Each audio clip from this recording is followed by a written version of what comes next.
On this episode of ResiWeek, CEDIA Expo's lighting preview, creating the human-centric home, and Ring's new gate access. All this and more on this episode of ResiWeek. The network for the AV industry. What are you listening to? This is AV. This is AVNation. This is AVNation. This is ResiWeek, episode 287, Life-Changing Magic. Support for AVNation is brought to you by Access Networks and by Atlona, the go-to provider for AV signal distribution and control in corporate, higher education, and residential spaces. Welcome to this episode of ResiWeek. This is your weekly roundup of all the latest news and stories for the residential AV industry. I'm your host, Matt D. Scott for AVNation.tv, and this week I'm pleased to be joined by some of my best friends. First, we have Mr. Taft Strickland. He is the dude at Just Add Power. How you doing, Taft? I'm excellent. I'm excellent. Excellent. I like it. Then we have Bob Archer. He is the senior editor at CE Pro. How you doing, Bob? Fantastic. Thank you, Matt. Thank you for joining us. And last but certainly not least, my newest friend, Mr. Brandon White. He is the director of product development at Vanco. How are you, Brandon? Doing great, thank you. Thank you all for joining us. Let's kick this off with a little preview to CEDIA Expo 2021. This is their lighting preview coming to us from Residential Systems in September on the 1st through the 3rd in Indiana at the Convention Center in Indianapolis. Obviously, it's Expo. If you haven't registered yet with the code AVNation, you can get free floor access, so you can go do that.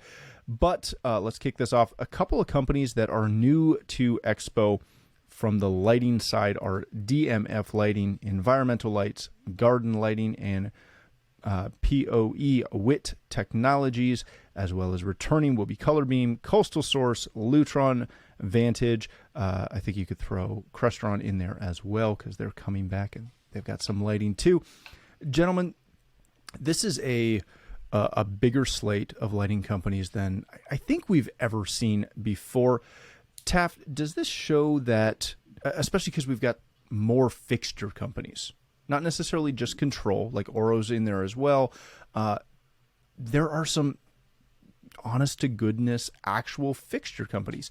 Does this show that the market is expanding into actual fixtures as a large scale endeavor?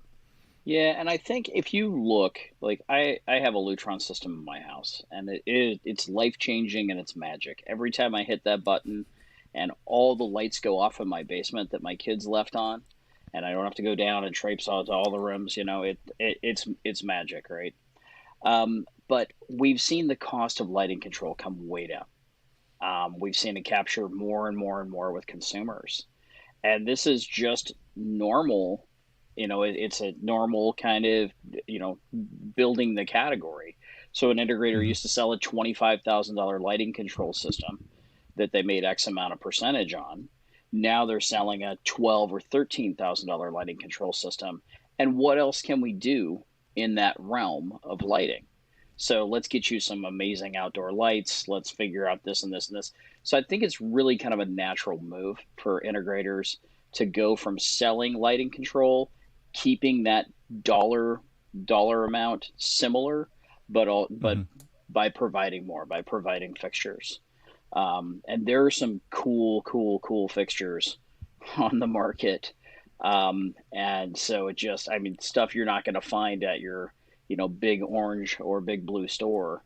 And then the way people build and the way people live outdoors and things like that, they're really expecting things to last. So it's great not only to see fixture companies get involved, but also high quality fixture companies. And you've seen some of the lighting control companies acquire fixture companies as well. So I think it's a natural move, and I think it's great. And lighting control is one of my most favorite things. Me too. Just dimming a bulb, you're just like, oh, it's magic. It just can change everything. The way the paint color looks, how the room feels, the mood, how good your wine tastes. No, not really, but okay. Yeah, that's fine. Well, if the experience is better, the wine tastes better, right? Yeah, and what else can you mix with Barry White? You know, dimming lights and Barry White. No, Yeah, no no. comment. Nope, that gets me into trouble. No trouble. Oh, there you go. There you go. Bob, is there a push to, we're seeing, as Taff alluded to and as we mentioned, obviously some fixture manufacturers, but these are mostly industry specific manufacturers, right? You're not seeing some of the big retail manufacturers in this list. It's mostly industry specific. Is that a benefit? Is that a hindrance? Does that come into play at all as integrators are looking at getting into the fixture game?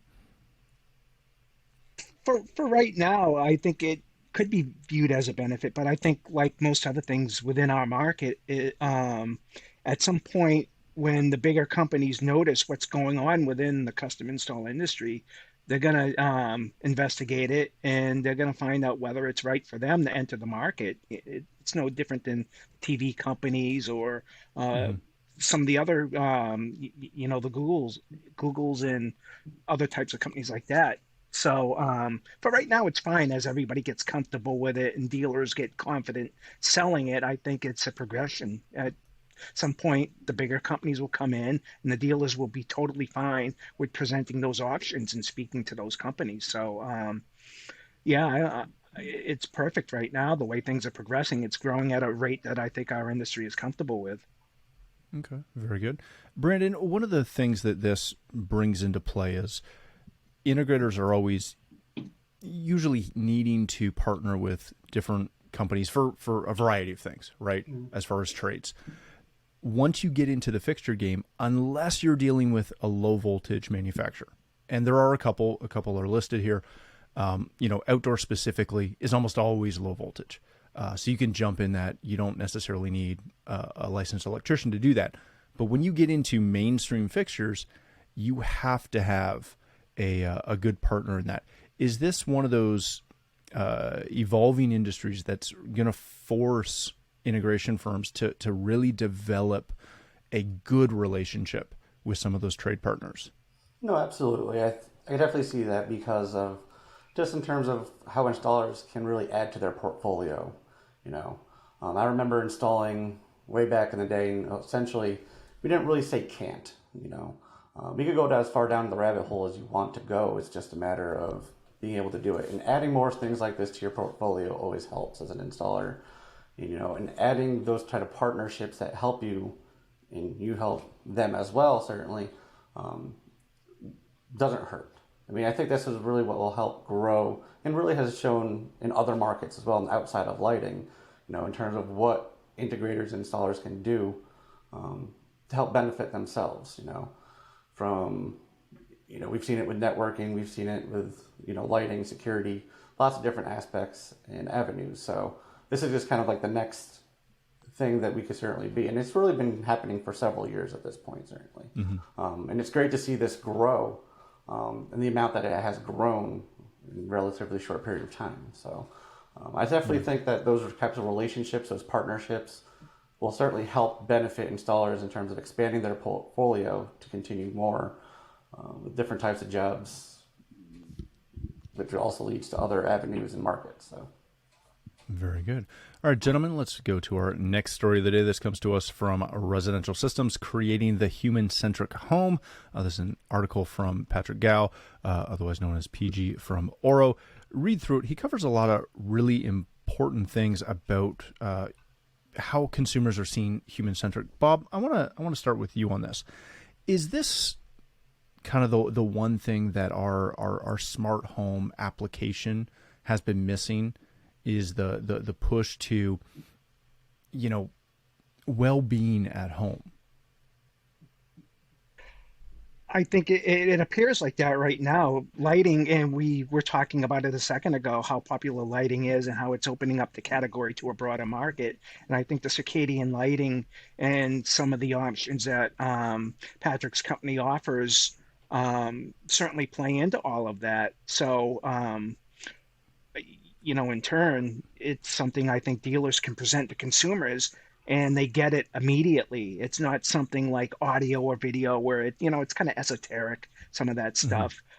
This is something when you say this can help you sleep better, it can help you live a better life, people will understand that. And if they don't, they can certainly look it up. There's enough information out there where they can look this stuff up easily, and they can make the connection and then follow up with their dealer and get involved in an entire whole wellness package, for their home. Yeah, very good. Brandon, one of the things that PG touches on is how important intelligence is to a human-centric home. Specifically, he gets on how things should just happen kind of automatically, which has been the dream that we've all kind of tried to sell for years. Is the concept of automatic something that still scares consumers, or is it something that we're to a point where that concept of things automatically happening is something that is comfortable, that we don't have to essentially sell as a thing to our customer base? I think that's a little bit of a loaded question because I think it can really go either way. You're welcome. People are very polarized sometimes in how they feel about those type of things, whether it's automated or not. So I think it really depends on the customer, the market, getting to know your customer and what they want ultimately. I think to a degree there is an increasing market for that, certainly. There are people that do look for that more, just expecting and wanting and needing that technology to work as advertised. I definitely think that is growing more and more, especially when it comes to sensors. Lots of things have opened the door in terms of IoT in regards to that. And I think that is a very large growing market. Is it everyone's cup of tea? No, I would say probably not. But I would say it is becoming more and more the taste of tea that they would prefer. Or bourbon. I like bourbon better. But, whatever. Same thing. Yeah. Kind of the same thing. Taft, let's wrap this one up. Is the concept of wellness still one of those ecocentric things that the average consumer views kind of as voodoo? Are we past that point yet? Has there been enough market penetration, mainstream coverage of quote unquote wellness to where it's something that you can bring up without sounding like a yoga instructor? Yeah, and I like yoga, so it's not, Yeah, no, I get what you're saying. I think so. I think the idea of wellness and then things automatically happening and the magic happens without you doing anything, which is the story of my life, right? But the idea of wellness, I think, is pretty well ingrained in everybody. Over the last 7.5 years since we've been locked down with COVID, that was another joke.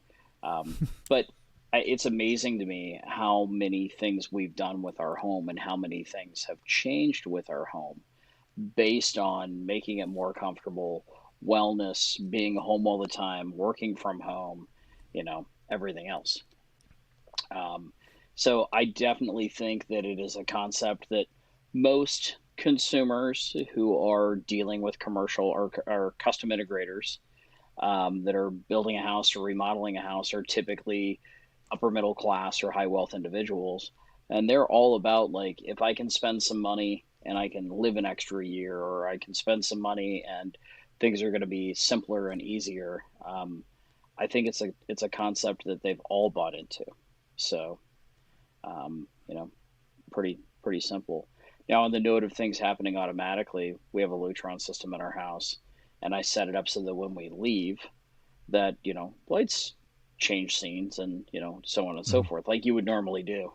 And it had been so long since we had left the house. My wife and I finally got out of the house, left the kids with the nanny, and we leave. And then the nanny texts me and says, all the lights in the house went off except for this one and this one and this one. Is there a power problem? And then I realized it'd been that long since we left the house. So there you go. That away mode gets you. There's a good automatic and a bad automatic. Very much so. Yeah, then I'm like, I guess I need to rely on more than just my phone being there or not being there. So, kind of the same boat. Once we had kids and realized that the kids were home a little bit more in during the day, especially through the pandemic, I realized that a lot of our time clock events really messed you up when you weren't, actually going to be leaving the house. All right, gentlemen, let's wrap this up with our last story of the day. This comes to us from Residential Tech Today. Ring Access Controller Pro 2 is providing remote gate access to visitors.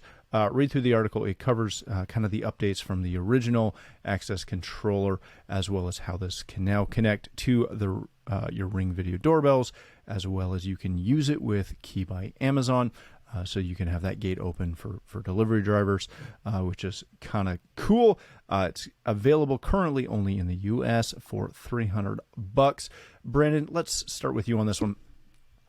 This is one of those products that initially I want to overlook and not really think about and not really talk about, and then kind of decided I wanted to talk about it because every time I've seen gate control, it's kind of questionable. It works. It's usually standalone. It doesn't connect with anything else. Taft is laughing, which means I'm hopefully on point. I've got to bring in usually an access control guy to do it because it's not in our wheelhouse. Is this one of those things that, again, I'm thinking off the top of my head, how many of my clients have a controlled gate? And it's minor. Obviously, that's regionally specific, but in my case, it's a really small portion. So I've never even considered doing gate access. With Ring doing effective gate access, that opens a big door for me. Am I looking at this too simplistically? No, I mean, again, kind of going back to the lighting, even it helps expand your portfolio with a nice way of doing it. Being anytime an integrator can help expand their portfolio further and grow into other markets and fields, I think that's always, a lightning product, something that will be able to help and be effective in the industry.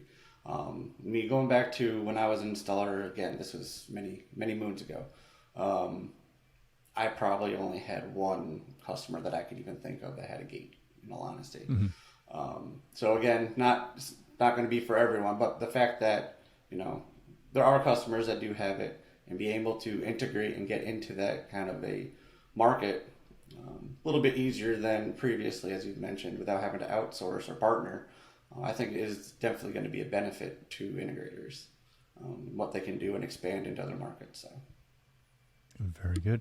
Taft, this is, again, one of those things that seems really simple. It seems like there's not much meat on that story, but the fact that it has cellular and Ethernet, and we know it's from Ring, which means it's just going to kind of work. You're going to set it up and it's going to function the way you expect it to.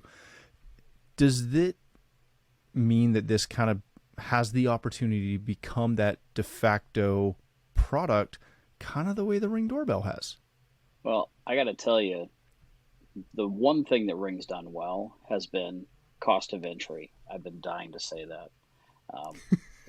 Little gay joke there. At the end of the day, I was just thinking about a friend of mine here in my neighborhood who about 4 years ago texted me and said, "Hey, I just had my gate fixed. Do you think it's worth $2,500 for me to have an app to open and close it and see if it's opened or closed?" And I said, that's up to you. If I was going to spend your money for you, I would spend it. I was like, but, do you really need to be able to see, is the gate opened or closed? Is that an issue with your household? And to think about that, and again, that was 5 years ago, right? Mm-hmm. And this is a guy who had a custom gate made that, it was somebody in Georgia that made it, which I've been told is the land of gates. And it took like 6 months to get, and it was like the price of a small Hyundai or Honda. But just thinking about that conversation, and we're talking about a piece that's $300 that solves so many issues. And years ago, I was involved in a bunch of gate projects, and it's like, one of them were like, "Hey, this gate's too far away for the controller that we bought. The cable length is too long." So the fact they built cellular into it, it's going to work. It's going to be in their app. You could have a camera where you could actually watch it. That's going to be in the same app. It kind of seems like a no-brainer. And I will say I'm not a gate expert, and I've only done a handful of gate entries, and it was when I was skinny and had short hair, so it's been quite a while ago. But this just seems like kind of a home run product at its price point. With basic features. Obviously, there's going to be other things. And then on the note of gates, I tease one of my friends because he has a gate, and then he has a sign at his other gate that says, "Please use the other gate." And so I always tease him. I was like, who has a sign, "Please use the other gate"? Multiple gates to his estate or his yard. So, but I kind of want multiple gates. That sounds awesome. Sounds like a great problem to have. Yeah, exactly. Bob, let's wrap this episode up with you. They're including and touting, the key by Amazon effect. I'm guessing that when you start to talk about, as Taft mentioned, Georgia, Florida, California, Texas, all those states, heck, even upstate New York, and I'm assuming the Mass area, there's a lot of communities that have gates, and not necessarily just gated communities, but homes that have gates everywhere. Having Key by Amazon included in this, we've talked about it on the show, how it's a bit of a creepy solution. I don't want to give some, Amazon delivery driver access into my house. But I love the fact that if I had a gate, or as Taft's friend has 2 gates, that I could easily make it accessible for that Amazon driver to deliver stuff. Is this going to be kind of that product that makes Key by Amazon less creepy? I wouldn't say it's going to make it less creepy, but I think for you, oh, come on. it is what it is, Matt. Exactly what you said. You're letting some dude into your house, and who knows what that guy's going to know. But seriously, it provides security and peace of mind for people in those circumstances, in those environments. And as we know, regardless of the economy, home security is a popular item for homeowners. It's consistent in what it does within our market in terms of revenue opportunities for our dealers. And because of that, it's something that's desirable for people with gates and whatnot. Gated communities is a completely separate product solution. But for those people, yeah, it certainly will be something appealing, especially for, like you said, a $300 price point. You really can't beat that. Plus the brand cachet that Ring brings to the category. And, circling back to what you said earlier, I'm sure Ring wouldn't have gone into the category if they didn't think it wouldn't be profitable. So, I think it's a win all the way around, other than the creepiness part, but. Well, and not the gate controller. That's not creepy. Just the Key by Amazon thing. Yes. And a dude into your house is not Taft as the dude, because you can come what to my house Taft does in his private time, that. If you show up to my house in an Amazon shirt, we'll have some questions. But other than that, anytime you want, Taft. All right, gentlemen, let's wrap it there. Brandon, thank you so much for joining us. If people want to connect with you, learn more about Vanco, where can they do that? Visit our website at www.vanco1.com. Excellent. Thank you, sir. Mr. Archer, if people want to connect with you, follow you on Twitter at BobArcher2020. Connect with CE Pro, where can they do that? They can go to cepro.com. I had a feeling this would come up, and I didn't get to it, but I am on Twitter. I don't remember I think there's an underscore or something within my name, but it's Bob Archer 2010, I believe, and there might be an underscore in there. It is Bob underscore 2010. It's in your show note now, because I know you forget every time. Yeah, I never think about Twitter. Yeah, I'm anti-social media, so. It's all good. There are days I wish I was too. Taff, my friend, if people want to connect with you, learn more about Just Add Power, where can they do that? They can go to justaddpower.com, and then we have a Twitter, a Facebook, and since we're cool and hip, we also have an Instagram as well. All just Add Power. So, no, we're not. I haven't figured that one out yet. So, yeah. Me neither. I avoid that one. All right, gentlemen, thank you all for joining us. If you'd like to connect with me, you can find me on Twitter at Matt D. Scott and pretty much every other social platform. But more importantly, please visit AVNation.tv, where you'll find this show as well as a wide variety of other shows with all the verticals that we cover. When you visit the website, please take a moment to check out our supporters. We are extremely thankful for their support and ask that you check them out as well. Thanks again for watching. That's all the time we have for this episode of ResiWeek.